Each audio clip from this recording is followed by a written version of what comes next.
Terima kasih.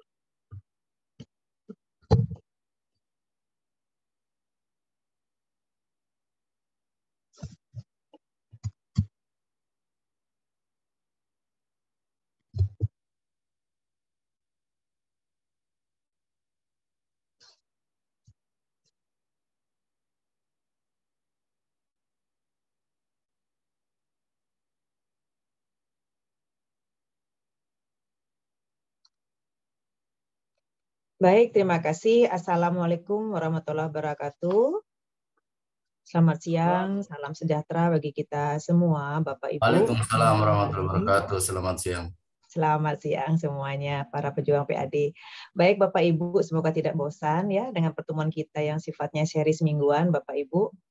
Pada hari ini kita berjumpa kembali, Bapak Ibu, dengan tema yang baru, tetapi masih berkaitan dengan tema-tema sebelumnya, yaitu tema penggalian potensi pajak daerah dan retribusi daerah. Nah, tentunya ini sangat menarik sekali untuk kita simak ke depan, Bapak Ibu, sebagai persiapan kita menyusun rancangan Perda Pajak Daerah dan Retribusi Daerah. Tak lupa saya mengucapkan terima kasih juga kepada peserta rapat pada hari ini yang berkesempatan hadir untuk mengikuti Zoom. Tentunya Bapak Ibu tidak akan sia-sia menyempatkan hadir pada Zoom kali ini, akan membawa sebuah benefit tentunya ya bagi Bapak Ibu yang menyimak tentunya. Lalu kemudian perkenalkan di sini juga nanti akan ada pemateri dari Kementerian Keuangan yang berkesempatan hadir juga pada Zoom kita pada hari ini, di mana Kementerian Keuangan akan mencoba membawakan terkait bagaimana trik-trik untuk melakukan penggalian potensi, baik itu pajak maupun retribusi, dengan berbagai teori tentunya ya, karena tidak ada di regulasi ya Bapak Ibu. Tapi secara regulasi tentunya potensi ini sangat berguna bagi Bapak Ibu ketika menetapkan peran perda nantinya maupun dengan ketika Bapak Ibu menetapkan target. Baik Bapak Ibu, izinkan saya memperkenalkan pemateri kita terlebih dahulu Bapak Ibu. Namun sebelumnya di sini juga sudah hadir Bapak Raden Aan Handrikmat yang sudah terlebih dahulu hadir. Beliau akan menyampaikan arahannya terlebih dahulu sebelum kita masuk kepada acara inti kita pada hari ini. Untuk itu kepada Bapak Aan Handrikmat, saya persilakan terlebih dahulu untuk memberikan beberapa arahan mengenai potensi pajak daerah dan retribusi daerah. Kepada Bapak Aan, silakan. Baik, terima kasih Bu Miari atas arahan dan sambutan serta pembukaannya, gitu ya. Bapak dan Ibu sekalian, para pejuang PAD se-Pulau Sulawesi, Assalamualaikum warahmatullahi wabarakatuh. Selamat pagi menjelang siang. Om Swastiastu, Namo Buddhaya, salam kebajikan. Mudah-mudahan Bapak dan Ibu semuanya dalam keadaan sehat walafiat ya. Amin. Pada pagi hari ini. Amin. Alhamdulillah. Nah, baik Bapak Ibu sekalian, sebagai pembuka, sebelum nanti Bu Miari dan juga pemateri akan memberikan arahan, akan memberikan materi, akan memberikan nanti bimbingan begitu ya kepada Bapak Ibu sekalian. Sebagai pembuka, saya akan memberikan beberapa poin begitu ya. Sebagaimana diketahui bahwa saya dengan teman-teman di Kementerian Dalam Negeri, terutama di Direktorat Pendapatan Daerah, selalu mengingatkan kepada Bapak dan Ibu semuanya terkait dengan satu hal. Dalam rangka penetapan target, dalam rangka penyusunan rencana kerja, dalam rangka penyusunan APBD, terutama terkait dengan sekarang adanya Undang-Undang HKPD, maka kami selalu mengingatkan kepada Bapak Ibu sekalian terkait hal dasar yaitu data. Ya, sebagaimana kita ketahui sekarang pada pagi hari ini ataupun menjelang siang hari ini juga kita akan membahas mengenai potensi pajak dan retribusi daerah. Kalau sudah cerita tentang potensi pajak dan retribusi, pasti dasarnya adalah dari data. Nah, jadi sekali lagi, mumpung sekarang masih ada waktu, tidak ada salahnya di perubahan anggaran sekarang ini Bapak dan Ibu semuanya menganggarkan untuk biaya pendataan ulang.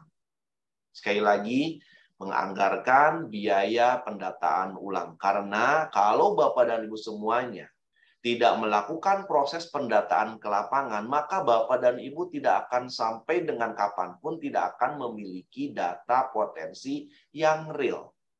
Gitu ya. Jadi nanti Bapak dan Ibu, semuanya itu dasarnya dari potensi yang real. Data potensi yang real. Selesai itu, baru Bapak dan Ibu menentukan target potensi optimalnya seperti apa. Jadi Bapak dan Ibu mendata ke lapangan, semua yang baru, yang lama, atau calon wajib pajak, calon retribusi, kemudian menganalisa. Selesai itu Bapak dan Ibu menyusun semua, andaikan semua wajib pajak dan semua wajib retribusi itu melakukan proses pembayaran dengan benar, melakukan proses pembayaran dengan patuh, maka berapa sebetulnya potensi real yang ada di kota, kabupaten, maupun provinsi Bapak dan Ibu sekalian. Itulah yang kita harapkan, Pak. Maka saya selalu mengingatkan, silakan lakukan proses pendataan secara masif dan berkelanjutan. Artinya apa? Dalam satu kali proses pendataan rumah to rumah, lakukan 5 proses pendataan, bahkan sekarang ini jadi 6. Gitu ya. Yang pertama saya ingatkan kembali, yang pertama terkait dengan data potensi mengenai PBB dan pemeliharaan basis datanya. Yang kedua, pendataan PBB rumah to rumah dalam rangka penyelesaian piutang PBB. Kami sudah mengajarkan, kami sudah membuat juga podcastnya mengenai bagaimana cara penyelesaian piutang PBB. Kemudian yang ketiga, sekarang ada undang-undang HKPD, kami mengingatkan sekaligus juga Bapak dan Ibu mendata mengenai PKB, pajak kendaraan bermotor. Sekarang ini rata-rata setiap rumah minimal ada motor. Gitu ya. Yang keempatnya apa? Sekaligus Bapak dan Ibu mendata mengenai piutang PKB-nya. Dan menyarankan untuk terkait dengan proses pembayaran ataupun biaya balik nama jika pemilik sekarang belum sama dengan nama di STNK. Itu ya, jadi PKB dengan BBNKB-nya. Yang kelima adalah terkait dengan PPJ-nya atau yang sekarang dikenal dengan tenaga listrik. Jadi silakan Bapak dan Ibu mendata rumah, tiap rumah itu berapa sih penggunaan listriknya, berapa watt sih gitu ya. Rumahnya Bapak Kabag Hukum Bone ini berapa sih wattnya, apakah 2.200 atau 3.300 atau berapa, itu didata semuanya.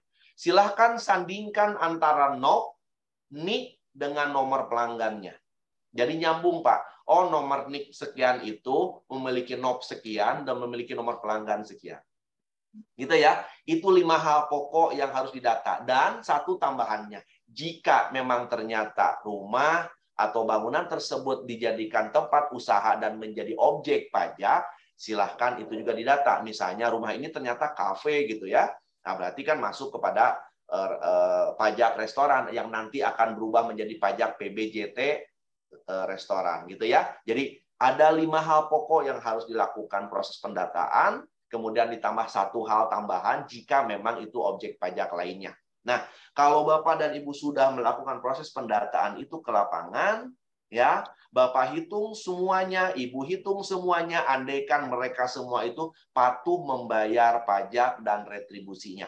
Berapa? Itulah data yang namanya potensi real pendapatan. Nah, selesai itu Bapak dengan tim, Ibu dengan tim melakukan proses analisa, melakukan proses rekonsiliasi, melakukan proses dalam rangka perhitungan. Berapa sih sebetulnya potensi yang optimal? Artinya, tidak memungkinkan semua orang bayar, tidak memungkinkan juga semua orang patuh. Lihat tadi di pasal 102 Undang-Undang HKPD bahwa ada makroekonomi daerah. Ya, di mana di situ akan terlihat berapa sih 10 tahun ke belakang rata-rata pencapaian pembayarannya. Apakah 80%, apakah 90%, ataukah 95%. Kalau ternyata 95%, maka target real tadi dikalikan 95%. Itulah sebetulnya target optimal Bapak dan Ibu. Jadi nanti ke depan tidak ada lagi judulnya Bapak dan Ibu menetapkan target yang tidak semestinya. Tidak berdasarkan data potensi di lapangan. Itu sebagai gambaran pembuka, nanti caranya seperti apa, tekniknya seperti apa, nanti pembicara dengan Bu Miari akan menyampaikan lebih rinci, lebih detail. Mudah-mudahan ini menjadi bekal Bapak dan Ibu dalam rangka menyusun. Yang pertama NA, dan yang kedua draft raperda mengenai PDRD. Ya, mudah-mudahan ini bermanfaat untuk kita semua. Selamat mengikuti rapat FGD ini. Mudah-mudahan ini sekaligus bisa memberikan pengetahuan dan juga untuk langkah kerja Bapak berikutnya. Terima kasih. Wassalamualaikum warahmatullahi wabarakatuh. Saya kembalikan ke Bu Miari. Terima kasih Bapak An Hikmat, tentunya pencerahan yang sangat luar biasa yang sudah kita dengarkan dari Bapak An sebagai praktisi dan sekaligus sebagai pembina. Tentunya ini juga akan inline dengan apa yang nanti disampaikan oleh narasumber kita dari Kementerian Keuangan, tidak jauh-jauh terkait dengan pendataan juga, tentunya sangat inline sekali. Untuk itu saya izinkan dulu menyapa pemateri kita pada hari ini, Pak Sutarto. Selamat pagi. Selamat pagi, Bu. Selamat pagi, Pak An, Bu Miari.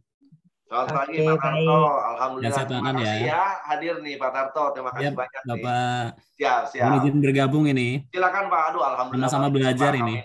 Terima kasih dibantu nih. Terima kasih. Baik, terima kasih Pak Tarto. Izinkan saya juga memperkenalkan pemateri kita ini adalah Bapak Sutarto, SEMAP. Beliau adalah Analis Keuangan Pusat dan Daerah dari Direktorat Kapasitas dan Pelaksanaan Transfer Ditjen Perimbangan Keuangan, Kementerian Keuangan Republik Indonesia. Beliau menamatkan S1 Akuntansi di STIE Muhammadiyah Tangerang dan menamatkan S2 Magister Administrasi Publik Konsentrasi Manajemen Keuangan Negara di Setialan, Jakarta. Dan pengalaman beliau adalah sebagai pengajar pada Pusdiklat Kekayaan Negara dan Perimbangan Keuangan, Kementerian Keuangan. Dan beliau juga adalah anggota tim penyusun rancangan undang-undang tentang hubungan keuangan pusat dan daerah, dan juga anggota tim penyusun rancangan RPP dan tentang pajak daerah dan retribusi daerah, dan sekaligus juga beliau adalah narasumber pada berbagai pelatihan keuangan daerah, termasuk pendapatan daerah, pajak daerah, dan retribusi daerah yang diselenggarakan oleh pemerintah daerah. Baik, sebelum pemateri kita menyampaikan materinya, izinkan saya juga menyampaikan aturan meeting kita pada hari ini. Yang pertama, silakan Bapak Ibu mematikan handphone, Bapak Ibu, supaya Bapak Ibu bisa menyimak dengan baik apa yang disampaikan oleh pemateri, dan tidak lupa juga saya mengingatkan di unmute Bapak Ibu ya, supaya tidak mengganggu pemateri maupun peserta lain ketika mendengar atau menyimak paparan dari pemateri. Dan kemudian tolong simak dengan baik juga pemaparan pemateri, sehingga dengannya pada saat nanti sesi tanya jawab, pertanyaan-pertanyaan yang akan ditanyakan tidak keluar dari frame atau bingkai yang kita sudah tentukan pada hari ini. Dan terakhir, karena materi kita pada hari ini adalah penggalian potensi, tentunya sedikit detail dan rinci, jadi saya harapkan Bapak Ibu stay, kalau bisa siapkan cemilan, siapkan aqua, snack, dan lain sebagainya, supaya Bapak Ibu lebih konsentrasi menyimak pemaparan dari Bapak Sutarto, pemateri kita. Baik, kepada Pak Tarto, saya persilahkan. Selamat pagi Pak Tarto. Pagi Bu Miari. Ya. Saya persilakan Pak Tarto untuk menyampaikan pematerinya kurang lebih 45 menit ke depan. Saya persilakan. Baik, terima kasih. Assalamualaikum warahmatullahi wabarakatuh. Selamat pagi dan salam sejahtera untuk kita semuanya. Yang kami hormati Pak An Hikmat, yang saya hormati juga Bu Miari, yang saya hormati Bapak dan Ibu dari pemerintah daerah se-Sulawesi ya, yang pada pagi hari ini bisa berkumpul bersama walaupun dibatasi jarak dan waktu ya, tapi kita bisa dalam satu forum pagi hari ini dalam rangka FGD penggalian potensi pajak daerah.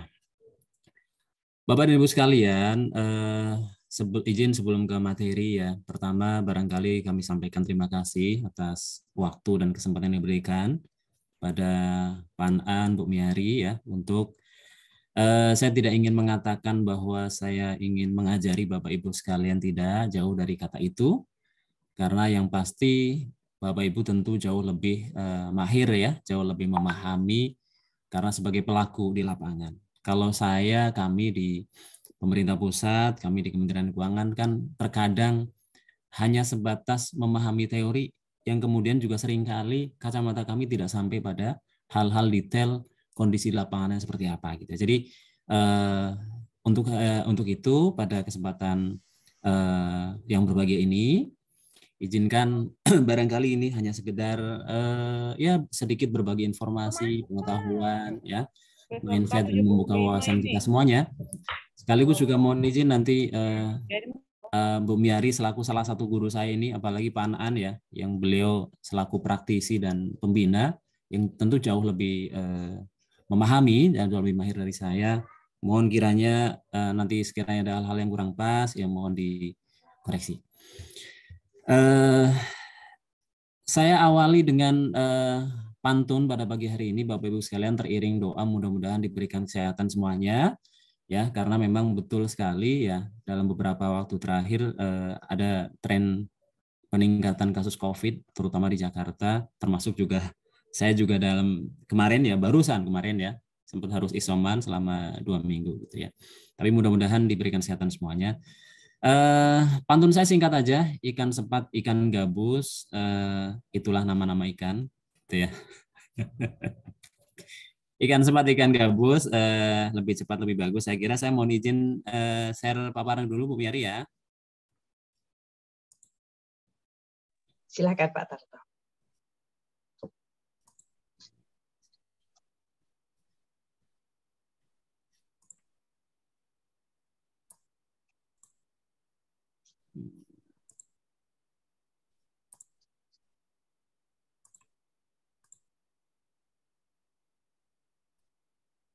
Sudah kelihatan? Sudah Pak Tarto, silakan. Sudah ya. Suara saya cukup jelas Bu Miari? Cukup jelas Pak Tarto. Baik, terima kasih Bapak dan Ibu sekalian. Kalau kita membahas dan mendiskusikan penggalian potensi pajak daerah dan retribusi daerah, gitu ya. Sebenarnya poin pentingnya, ibaratnya intisarinya gitu ya, itu tadi apa yang kemudian sudah disampaikan oleh Pak Anaan di awal, bahwa kata kuncinya adalah data, ya. Kata kuncinya adalah data. Sehingga hal yang kemudian perlu dan harus dilakukan oleh daerah mau tidak mau adalah pendataan. Itu kalau kita mau cari satu kata ya yang paling tidak mewakili, yang sangat menentukan bagaimana kemudian pemerintah daerah itu bisa melakukan penghitungan potensi pajak daerah. Karena kalau tidak ada data, ya bagaimana kita akan melakukan penghitungan potensi? Bisa aja sebenarnya gitu ya, tapi barangkali hitung-hitungannya hasilnya pun juga tidak akan memadai gitu ya, ataupun masih jauh dari kondisi real yang seharusnya memang bisa dipotret ya. Bapak Ibu sekalian,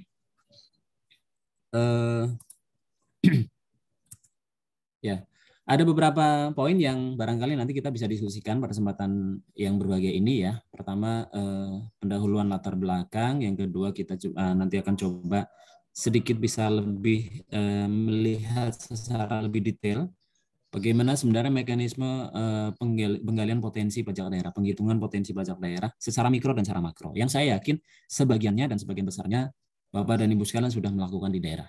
Ya tentu dengan tantangannya masing-masing, tentu dengan kendalanya masing-masing, dan success story-nya juga masing-masing. Tapi paling tidak barangkali nanti ada hal-hal tertentu, hal-hal baru yang barangkali itu bisa menjadi insight Bapak Ibu sekalian untuk lebih meningkatkan ya strategi penggalian potensi pajak daerah itu sendiri. Yang ketiga, izinkan nanti kalau misalkan waktunya memadai, ya, karena sebagaimana kita tahu bahwa awal 2022, ya, pemerintah sudah menetapkan Undang-Undang 1 tahun 2022 tentang HKPD yang di dalamnya mengatur terkait dengan kebijakan PDRT yang baru. Saya ingin review ya, sekedar overview aja, apa kemudian hal-hal penting yang kemudian perlu dipahami dan menjadi concern baik buat Bapak Ibu sekalian di daerah selaku pelaksana. Ya, barangkali nanti saya akan lebih fokus ke kebijakan optionnya gitu ya. Dan yang terakhir ya, kita akan bicara nanti bagaimana kemudian strategi optimalisasinya. Saya diberikan waktu berapa menit Bu Miari? 45 menit Pak Tarto. 45 ya. Silakan. Ya, baik. Ya, baik. Dan cukup. Bapak sekalian, kalau kita bicara penghitungan potensi pajak daerah, coba ditanyakan kepada Bapak Ibu sekalian, sebenarnya perlu nggak? Ya, perlu nggak sih kita repot-repot ngitung potensi pajak daerah itu? Ya, paling tidak ada 3 hal mendasar yang kenapa kemudian bahwa isu mengenai penghitungan potensi pajak daerah, penggalian potensi pajak daerah menjadi hal yang sangat penting. Ya, yang pertama bahwa berkaca pada data realisasi PAD selama ini, gitu ya, yang pemerintah, yang dari daerah sampaikan, pemerintah juga lakukan evaluasi baik di Kemendagri maupun di kami di Kementerian Keuangan.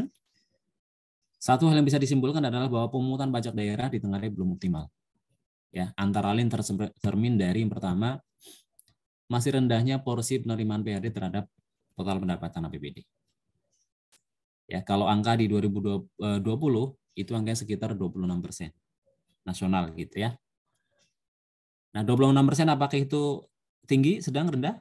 Ya, saya kira relatif. Bisa jadi daerah-daerah tertentu itu sudah sangat tinggi, tapi juga tidak menutup mata kita bahwa sesungguhnya masih banyak daerah-daerah yang jauh angkanya itu di bawah 26% itu. Ini menjadi sebuah tantangan tersendiri. Yang kedua, tercermin juga dari angka tax ratio PRD, ya, itu masih 1,42%. Bahkan di 2020 turun menjadi hanya 1,2. Ini karena dampak dari pandemi COVID ya, tentunya tidak bisa terlepaskan dari itu. Masih sangat rendah. Nah, yang kedua, ada satu urgensi sebenarnya, kenapa kemudian penghitungan potensi pajak daerah itu penting. Paling tidak bagi pemerintah pusat, kami mempunyai dasar, ya, mempunyai basis informasi dalam rangka memperkuat perumusan kebijakan pajak daerah dan dana transfer ke daerah. Ya, berdasarkan evaluasi dan sebagainya, terus kemudian kami bisa merumuskan kira-kira hal-hal apa yang kemudian perlu diperkuat. Ya, daerah-daerah mana yang sudah bagus, yang kemudian itu bisa dikatakan sudah mandiri, dan daerah-daerah mana yang barangkali memang masih perlu treatment khusus, masih perlu intervensi, masih perlu supporting dari pemerintah pusat. Itu nanti akan tergambar. Yang kedua juga bagi daerah tentunya juga, tentu penghitungan potensi itu sangat penting dalam rangka evaluasi kinerja pemungutan dan upaya optimalisasi penerimaan pajak daerah itu sendiri. Dua hal penting itu, sementara kalau kita bandingkan dalam kondisi existing sekarang, banyak daerah yang masih belum melakukan penggalian potensi secara optimal.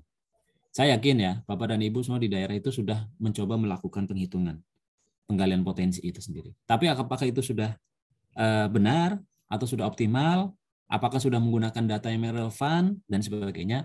Itu permasalahan lain saya kira ya. Yang kedua, ya, selama ini penetapan target PAD, terutama pajak dan retribusi, seringkali hanya berdasarkan tren atau proyeksi tertentu berdasarkan realisasi tahun-tahun sebelumnya. Betul nggak Bapak Ibu nih? Ya, dua hal ini betul nggak? Ya, jadi barangkali selama ini target penentuan target PAD, pajak dan retribusi itu hanya berdasarkan udah tren aja lah gitu ya. Berapa rata-rata pertumbuhan 5 tahun terakhir, gitu ya. Kemudian kita proyeksikan ke tahun berikutnya dan sebagainya. Ya, apakah itu salah? Tidak salah. Hanya ya pada saat kemudian kita ya bisa melakukan itu dengan effort yang lebih sedikit ditingkatkan, dengan apa? Dengan menggunakan basis data yang lebih relevan, tidak hanya based on realisasi, karena kalau kita hanya mendasarkan pada realisasi PAD tahun-tahun sebelumnya, realisasi itu kan sangat banyak dipengaruhi hal. Ya. Contohnya kondisi ekonomi makro secara umum, ya. Termasuk misalkan kemarin ya, bagaimana kemudian selama 2 tahun terakhir pandemi COVID itu melanda hampir di seluruh wilayah daerah, gitu ya, seluruh Indonesia. Itu kan menjadi sebuah sesuatu yang barangkali kalau kemudian kita hanya sekedar lakukan tren, bisa bias itu, gitu ya. Ya, bisa bias. Itu contohnya. Jadi kalau hanya sekedar mendasarkan tren nanti kurang mendekati dari potensi yang sesungguhnya. Bapak-Ibu sekalian, saya ingin sekedar mengingatkan bahwa kalau kita bicara otonomi daerah, salah satu esensi otonomi daerah ya, itu sesungguhnya adalah salah satu tujuan yang paling mendasar adalah bagaimana kemudian dengan otonomi daerah itu mampu menghadirkan kemandirian daerah secara fiskal. Melalui apa? Tentunya melalui peningkatan PAD. Ya. Daerah sudah diberikan kewenangan pemungutan pajak dan retribusi. Daerah tinggal merumuskan kebijakannya disesuaikan dengan situasi dan kondisi masing-masing daerah, ya. Harapannya tentu kemudian dengan kewenangan yang sudah diberikan, dengan potensi yang ada dimiliki oleh daerah, itu masing-masing daerah kemudian berlomba-lomba untuk bagaimana kemudian betul-betul bisa mengoptimalkan potensi PAD yang bisa digali gitu ya. Sehingga harapannya tentu ke depan ya, semakin ke depan ya, semakin tahun itu, setiap tahun itu kemandirian daerah menjadi semakin baik. Yaitu salah satu tujuan penting dari kebijakan otonomi daerah dan desentralisasi fiskal. Namun tidak dapat dipungkiri Bapak Ibu sekalian bahwa memang kondisi existing sampai saat ini belum sebegitu ideal ya, dalam arti bahwa masih banyak daerah yang memang ketergantungan terhadap pemerintah pusat melalui dana transfer itu masih relatif tinggi. Nah, ini sebagai gambaran aja Bapak Ibu. Kalau berdasarkan data tahun 2021 ya, kalau kita lihat sejauh mana kemandirian fiskal pemerintah daerah, kabupaten, kota, dan provinsi se-Indonesia, ya, mungkin tulisannya nggak kelihatan ya daerah-daerah mana bisa jadi gitu ya. Tapi saya hanya ingin memberikan sebuah gambaran secara umum bahwa kalau kita lihat grafik yang ada di hadapan Bapak Ibu sekalian ini, itu kan sangat variatif ya, sangat variatif. Ada yang begitu tinggi gitu ya, cukup tinggi. Ada juga kemudian daerah-daerah yang sangat rendah. Ini adalah gambaran kemandirian fiskal seluruh daerah di Indonesia dengan data 2017 sampai 2019. Ya. Dari 542 Pemda, itu rata-rata kemandirian keuangan daerah selama tahun 2017 sampai 2019 itu hanya 13,1%. Ya. Dengan 3 provinsi dan tingkat kemandirian tertinggi itu DKI Jakarta. Kita tahu ya DKI luar biasa memang PAD-nya gitu ya. Ya itu kalau dalam banyak kasus kalau pengolahan data itu DKI itu selalu outlier lah gitu ya. DKI Jakarta itu 70,6%, Bali 58,9%. Kenapa Bali? Daerah wisata itu ya, PAD-nya cukup tinggi, kemudian Jawa Timur juga. Kemudian untuk kabupaten kota yang tertinggi itu diantaranya Badung, kembali juga masih wilayah Bali, Badung pusat pariwisatanya di sana 84%, Surabaya 62,2%, dan Kota Tangerang Selatan 52,4%. Apakah Bapak Ibu sekalian bisa ya mencapai angka itu? Ya, tentu relatif ya. Tapi satu hal kemudian adalah masing-masing kemudian berusaha mengoptimalkan ya potensi yang ada di wilayahnya. Maka saya kira menjadi penting untuk kemudian pemerintah daerah nanti ya bisa melihat, bisa melakukan mapping sebenarnya potensi kita tuh di mana sih gitu ya. Karakteristik kita ya antara daerah wisata, daerah pantai, daerah non wisata ya, daerah perkotaan, kabupaten dan sebagainya itu kan tentu beda-beda karakteristiknya. Nah, harapannya memang kemudian salah satu tantangan terbesar daerah itu adalah bagaimana kemudian pemerintah daerah mampu melakukan mapping ya, sebenarnya potensinya itu ada di mana. Ya. Nah, disitulah kemudian kita coba optimalkan. Kita coba maksimalkan dengan berbagai strategi, kegiatan, dan program yang bisa mendukung peningkatan PAD. Ya. Ya. Satu hal saya ingin sampaikan sekali lagi Bapak Ibu. Kenapa kemudian penghitungan potensi itu menjadi hal penting? Di dalam, tadi sudah disampaikan oleh Pak Anan gitu ya di awal ya. Secara khusus Undang-Undang 1 tahun 2022 di dalam pasal 102 menegaskan ya bahwa penganggaran pajak dan retribusi dalam APBD mempertimbangkan paling sedikit ada kebijakan ekonomi makro daerah, dan yang kedua adalah potensi pajak dan retribusi. Kenapa hal ini dimunculkan di dalam undang-undang? Ya. Kenapa hal ini dimunculkan dalam undang-undang? Karena kita ingin, pemerintah ingin bahwa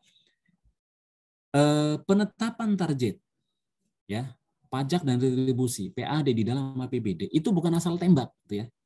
Bukan asal masang angka gitu. Bukan asal tembak, bukan asal masang angka. Walaupun selama ini saya yakin tidak gitu ya. Tidak seperti itu. Hanya kita ingin pemerintah ingin memastikan bahwa pemerintah daerah itu kemudian melakukan penganggaran pajak dan retribusi itu berdasarkan kalkulasi dan hitung-hitungan yang memang apa? Yang memang valid, yang memang bisa dipertanggungjawabkan. Ya.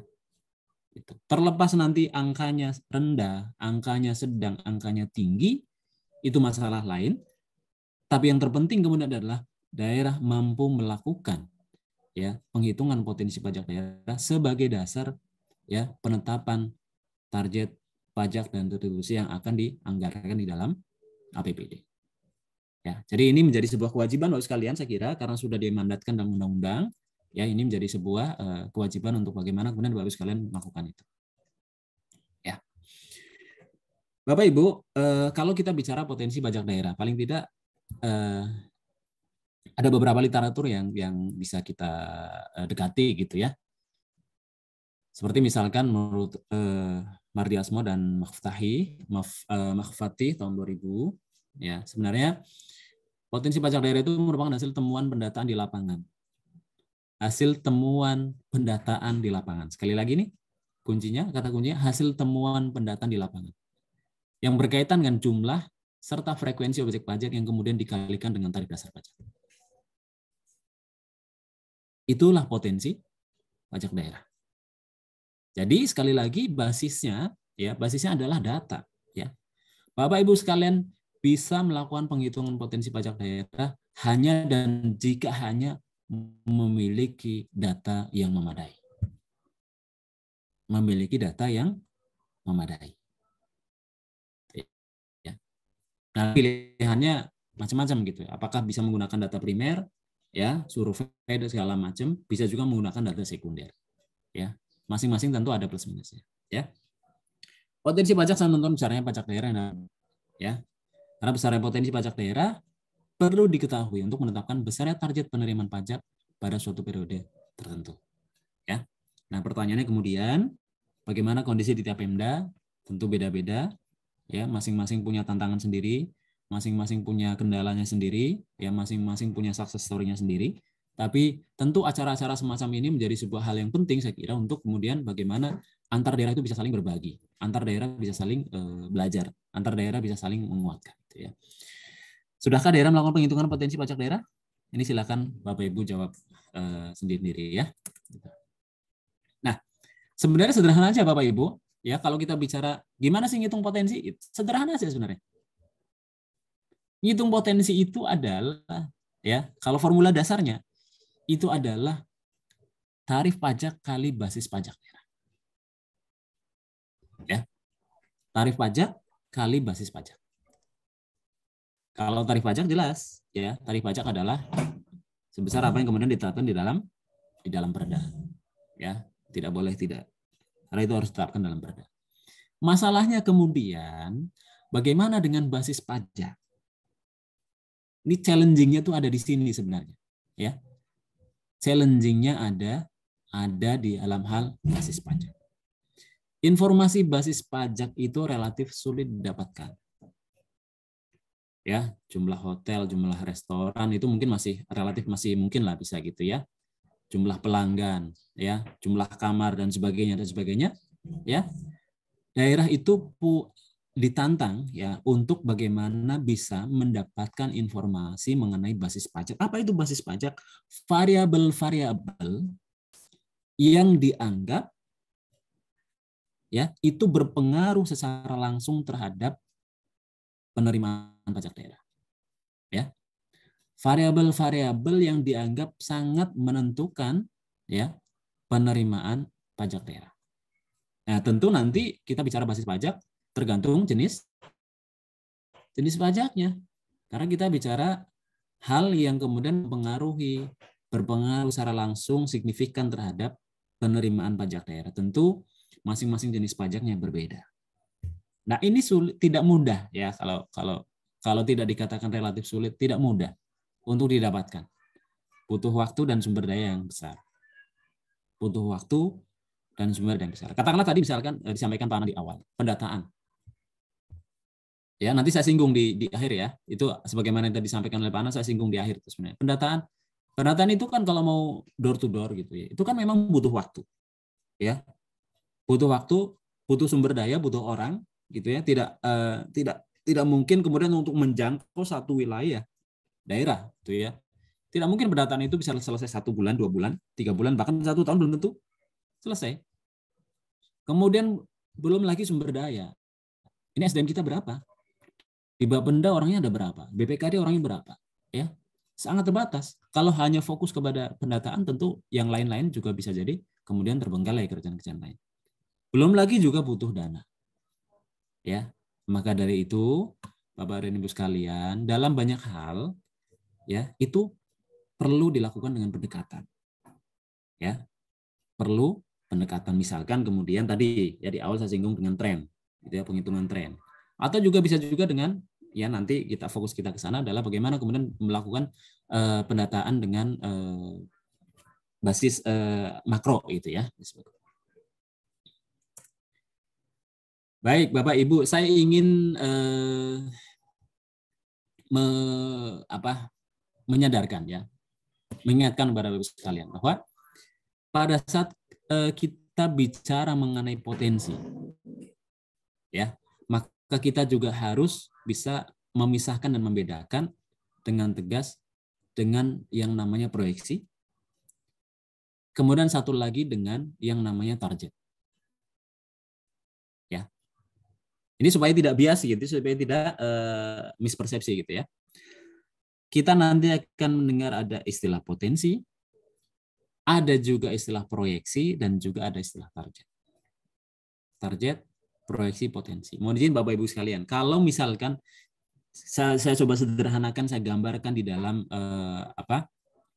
di dalam gambar di depan ini, ya.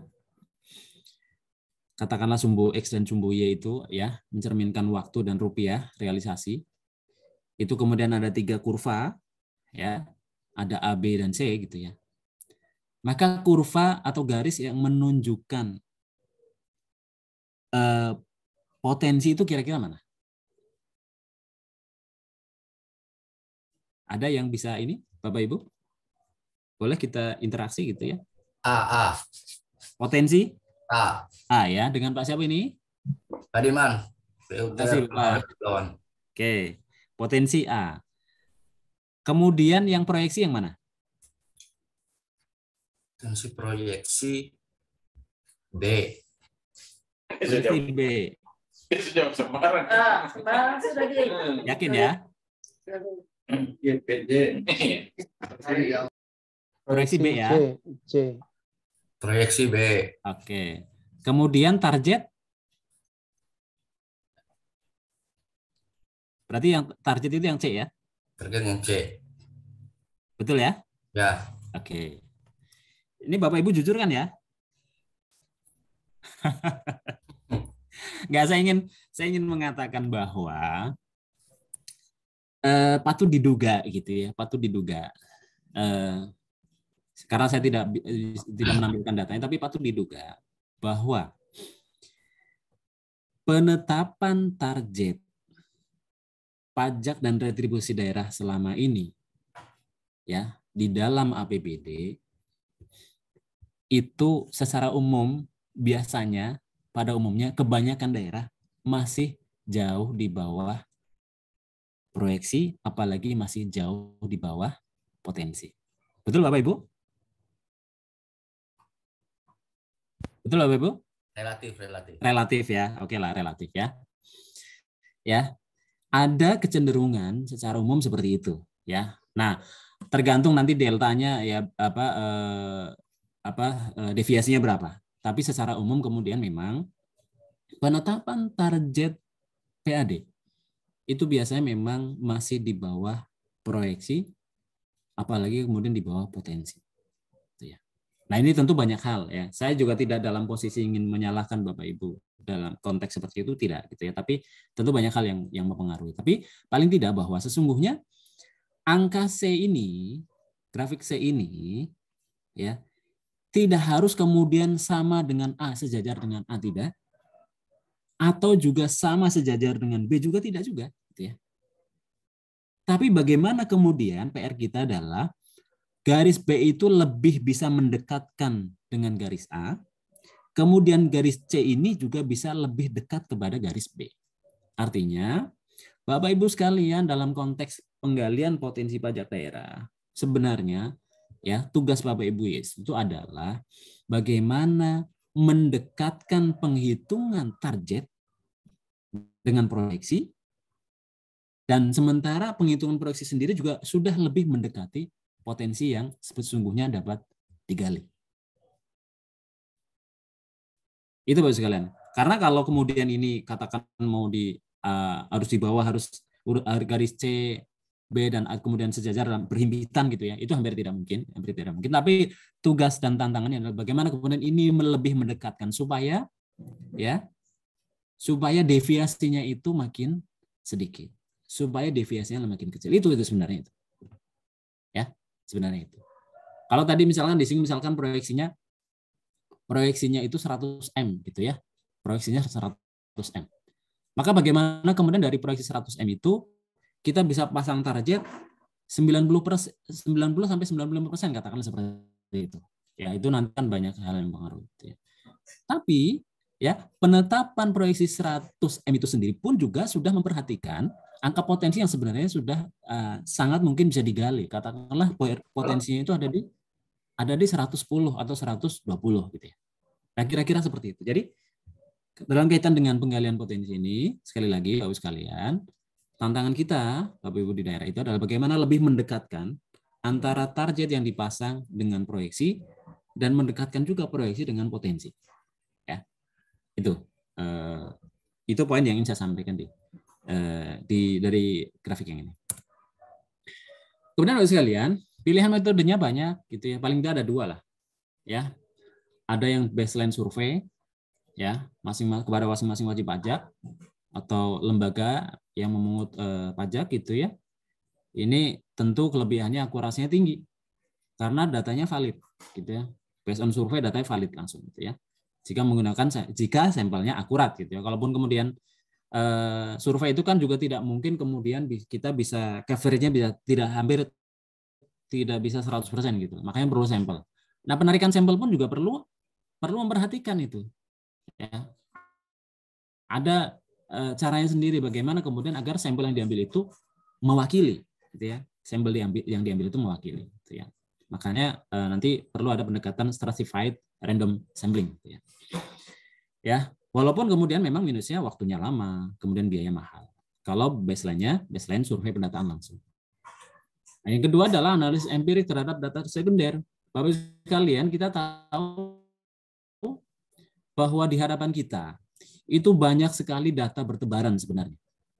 Ya, di hadapan Bapak Ibu sekalian tentu itu banyak sekali data-data yang bertebaran. Ya, BPS sebagai penyedia data, Bapak Ibu kalau Bapak Ibu